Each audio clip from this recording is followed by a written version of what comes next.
Next on the table is this box which got dropped off with it. I assume it's another repair, and it looks like there's a computer in there. It's a couple of DB9 connectors here.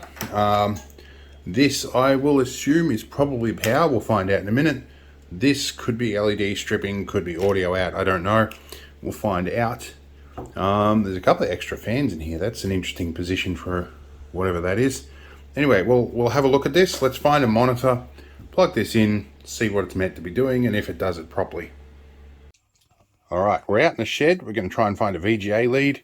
There's a box of leads over there. I'm going to grab a handful and see if my apprentice can determine if there's a VGA lead in there. Can you find one of those? Which one is VGA? Remember the port you had a look at? See if there's a lead in there for that.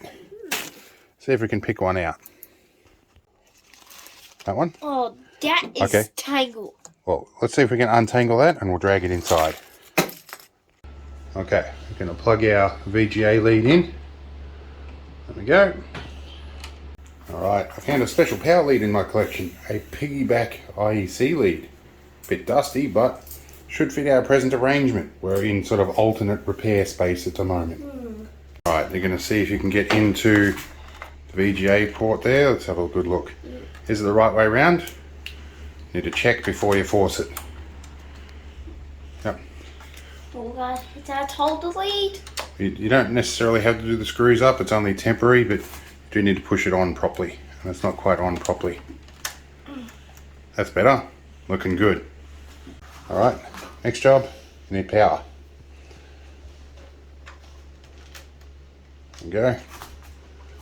You can put that back right, and we need power in this one. Here's the other power lead, and that's why we needed the piggyback.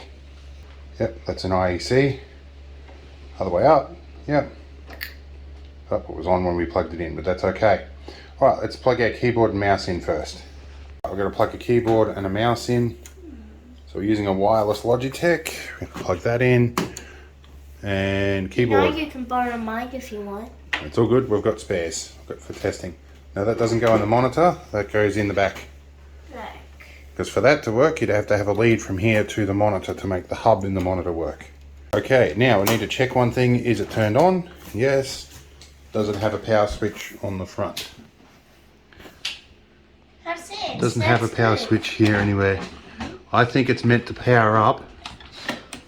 I think it's meant to power up from this. So we're going to have to take the lid off. Alright, I love thumb screws, they're really great. So this black and white wire goes up to front panel connector here, where there's a bunch of tape and a bunch of hot glue and some zip ties and some mayhem in there. I can foresee that this cable may have had something go wrong with it, but I'm going to grab a paper clip and we're going to try and guess the pins to bridge in there. So my apprentice followed some wires back. She said there's an interesting switch here. Yeah. Which is a center off double throw switch. Single pole double throw. And that connects to that black and white wire. Yep. Which goes out to that. Okay. It goes. So this one. It goes to this one. Okay, so that's good. You've traced that, so we know that that is not our power connector. This one goes to our front panel connector, so this is probably our job. Yeah. Now I've got a multimeter here. I'm going to rob the probes off that. We're going to touch some pins until we find one that fires it up. I'm going to guess one will be reset and one will be power. Yeah. Okay, I'm going to use our banana plugs. Usually these should fit through the hole like this, but they're not. So what we're going to do is we're going to go across our current shunt in the meter. That gives us basically a dead short. And we can take a nice little needle probes here and we can touch pins, but I'm going to need 3 hands. Where's my third hand? Hey apprentice, can you hold? Come back this way, this way. You hold that there and we're going to see if we can make it fire up. Go through a bunch of pins here. Oh, there we go. It's just fired up. One of those started spinning. So we found the right pins. Now it's going to fire up. So far, no picture. There's no additional graphics card in this. We've fired it up using VGA. We've manually selected analog input on here, and instead of auto detect, we still have no analog input on that output. So we're going to try and restart this and see if it does it. Yeah, try Alt Control Delete. Alt Control and Delete. Delete's up here. Do that one, see if anything comes up. No, we've had no BIOS self-test beep either on it, so there might be something at a fairly low level wrong with it. Alright, so we're going to set our monitor to analog input. We're going to turn this off. Then I'm going to get my apprentice to help hold this again, and we're going to try and start it up. Okay. Oh, that gave me some electricity. Oh, it's a sharp point. So let's go here. We'll try and touch pins till we find one that fires it up. One of these ones, there we go. So I think it's that one and the fourth pin down. Alright, let's see if we get anything on our monitor. This could be an interesting problem to solve. There's still no motherboard test beep or anything, but this might be the era of motherboard that needs an external beeper on the board. You can let go of that now, that's fine. But yeah, at this point I would expect to see a BIOS window or anything like that pop up. Don't do that. And give us some sort of beep or confirmation or anything like that. But it will just take digital or auto detect just in case. But no picture at this point. I might see if I've got an old PCI video card in my collection of stuff. Right, we're back out to the shed now, and we've got in one of these boxes we've got a bunch of old hardware.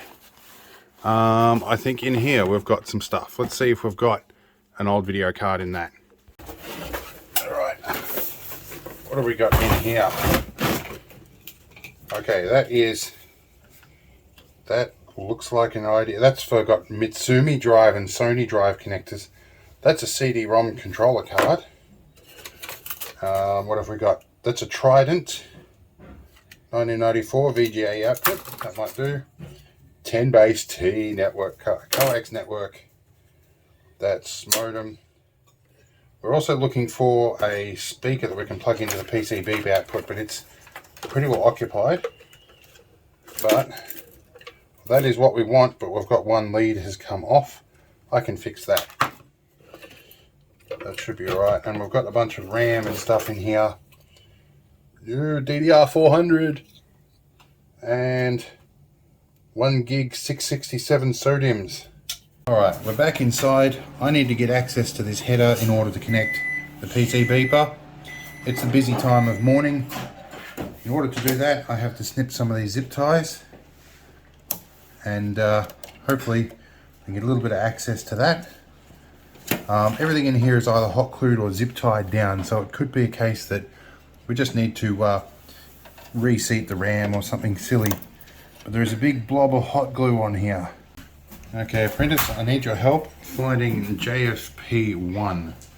That's the port that our speaker goes on, or JFP2, sorry. JSP. No, F.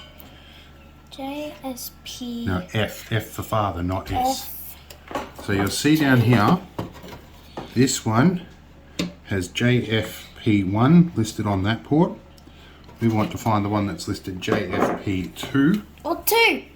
Where is it? Where can you see it? Can you see it somewhere? Yep, point it out.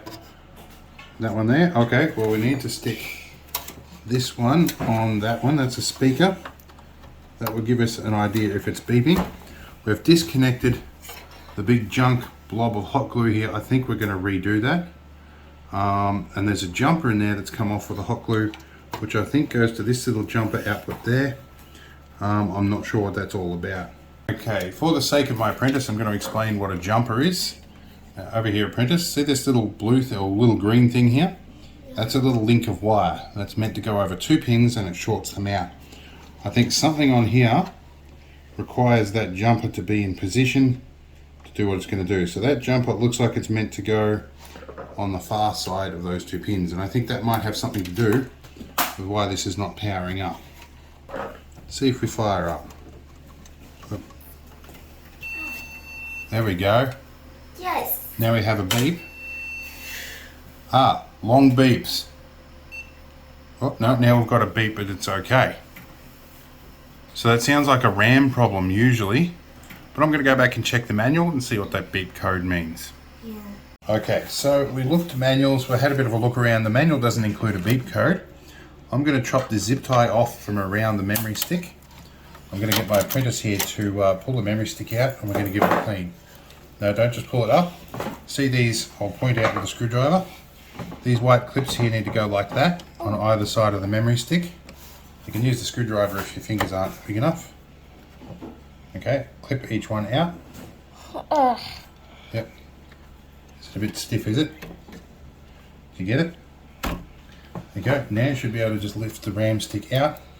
We have destaticked ourselves. Maybe this one's old. Could be. Let's see what the RAM is, and we'll have a look. That's DDR400. I might have a spare RAM stick. All right, so we found another DDR400 512 in my collection, shockingly. I'm going to get my apprentice to drop this back in the slot. Now you leave the little white tabs open, drop it in the slot. No, I can't. put it in gently first. Don't force it. I can't. You need to use two hands and put the stick down. Okay, now. Yep, good. No. Get it in the slot. Put it in just very gently first. Don't push until you know it's in the slot properly. No, it's not good. Don't push. It's not in the slot yet. Got to get both ends. So get that end in. Get this end in. Now you push down on both ends at the same... No, two hands, both ends at the same time. So you push down firmly. Don't push sideways because it'll break it. Yep. There you go. Ah, you've got it in the wrong way around. So, see this slot? This slot doesn't always line up, so we've got to go that way. So that you can't put it in backwards. So that goes in better. Okay, now let's see if this works. Let's turn the power on. Can you turn the power switch on? On the power supply. Thank you. Here we go. Let's see if it beeps now. We've got no beeps yet. Alright. That's nice, but it hasn't beeped at us. We're waiting for a picture. Do we have a picture? Can you switch? Daddy. That's okay, I'll pull it out. Can you switch to analog if it's not already in? That's on digital. Switch it to auto analog. See if we have a picture. We might do. Still entering power safe, but we've cured the beeps at least. That's one step in the right direction. Alright, we had visitors and a bit of distraction, so we had to come back to this. The new RAM stick is in, but we have the same beep code problem. You'll hear it in a minute. We need to work out what BIOS we've got in here. I think it's a VIA BIOS. Chinese made, but that will be, or VIA, whichever you want to pronounce it as. That will tell us what our beep code protocol is. It's not beeping now, and I'm hearing the ROM drive and everything boot up. We'll give it a few minutes and see what happens. Okay, we've been having various searches. I couldn't find a definitive index of VIA beep codes, but it does suggest that RAM or a video card failure may be at fault. We're going to swap to the other slot in the RAM here and just see if something crazy doesn't happen. Let's give ourselves some power. See what happens. Got a long beep again. So we've got an ongoing long beep. And then a short beep. So 3 long, 1 short. That's what we had before. I can't find reference to that anywhere. So I've turned everything off. I'm going to fold one of these expansions out of the way so we can fold it back. We'll drop in our video card, which it should at least give us a post screen. Well, that's not PCI, that might be AGP. I'll bet you this is ISA. It is, it's ISA. I've got to find another video card. Okay, so I don't have any AGP or ISA cards in my collection, at least not loose. I have to disassemble an old machine.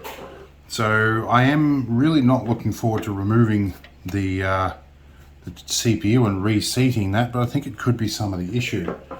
We are going to find that old RAM stick and put that in addition to the current one.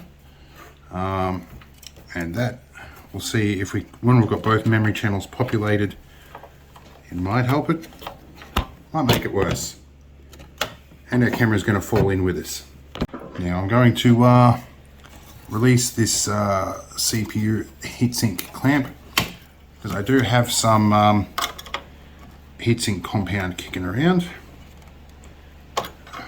Where are we? Because there could be an overheat issue. Bigger screwdriver. There we go. Alright. Heatsink compound is definitely dry.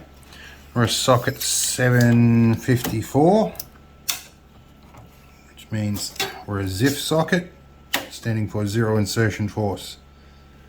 We can lift that out carefully. I may even have an AMB Sempron CPU spare. Go have a look at my spare kit. Okay, so my apprentice went and found a rag. This is one thing I probably want to do myself at this point, just so we don't end up with bent pins. Let's see, what kind of chip do we have here?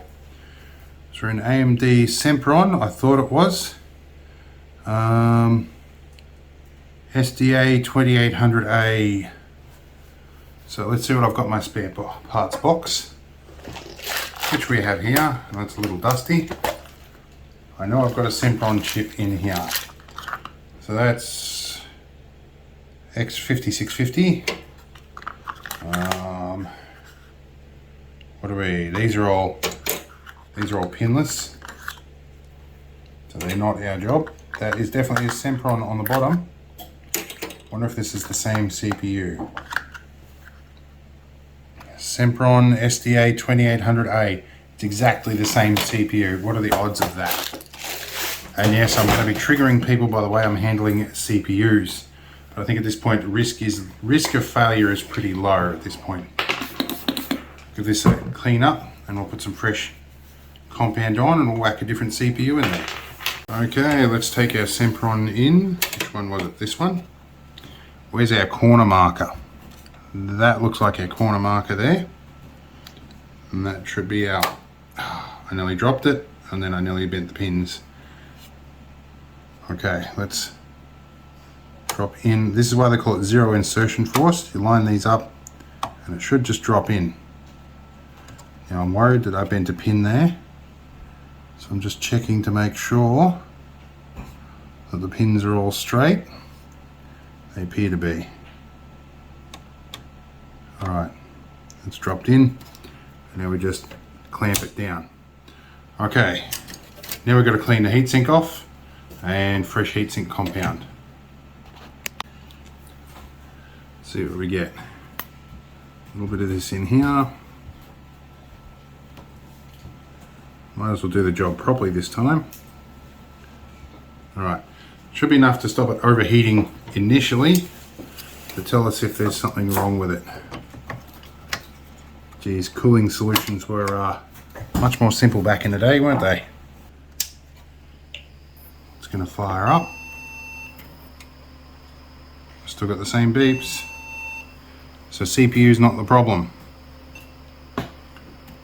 And still no picture. That's probably video card failure, if I'm to be honest. Okay, because we suspect video is the problem, we're going to whack our old PCI card in here. There we go. Now we're going to undo our... my apprentice did the screws up on the VGA lead. We'll swap the VGA lead over and see how it goes. Okay. Let's see how we go. We're still getting error messages. I'm checking from the other side to see if we have a picture on the screen. We don't appear to have anything on screen. That short beep does tell me like it's given me an error and then done a self-test okay. This is ticking away like it's looking for something. The hard drive doesn't seem to be spinning up. Not that I can hear anyway. The CD drive does open, but they're pretty much self-contained. That's not any indication that this is working. We might have a toasted motherboard. In which case I'm going to have to clone everything off this hard drive into a newer system. I'm going to try one more thing. I'm going to pull the BIOS battery out for a few seconds and see if that does anything.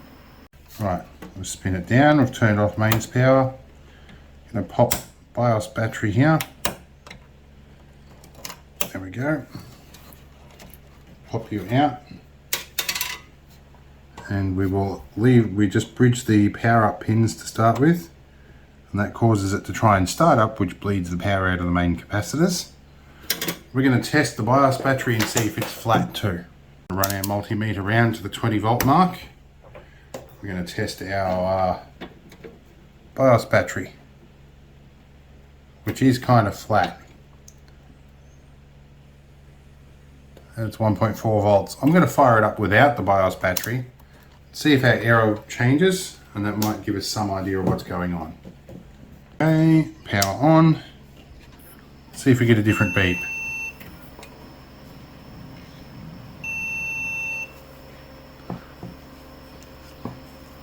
Still got the same problems. I think we're going to toasted motherboard. Don't know if there's much else I can do with this. Alright, I'm going to recover my spare parts before we do much else. Recover that second RAM stick. And we'll plug everything in the way it was, and then we'll give him a phone call and see what he wants to do. Alright, I think it's snack break time. I got hold of the owner and they've said go ahead and clone it. This machine isn't that valuable to them, it's a karaoke system. So I'm pretty sure we can reverse engineer whatever's going on in here. This switch thing in here, I'm not sure what that's for, but we will work that out. I think that switch just carries straight through to this plug on the back here. So that shouldn't be too hard to retrofit. But I think we're going to end this video here. We'll do the rest of it on a totally different video. This is a bit long in the tooth. But rip monitor. Oh no, the monitor's okay, but rip video card, yeah. Rip motherboard. Yes, the motherboard is gone. So anyway, we'll drag out some other old hardware. I've got a little all-in-one system that should run this many times faster than this does. Yep. So if your PC is down, we can fix it. Yeah, but we're not doing that for business anymore. We do this for fun now. All right, let's see you in the next video. We'll have some fun. Bye.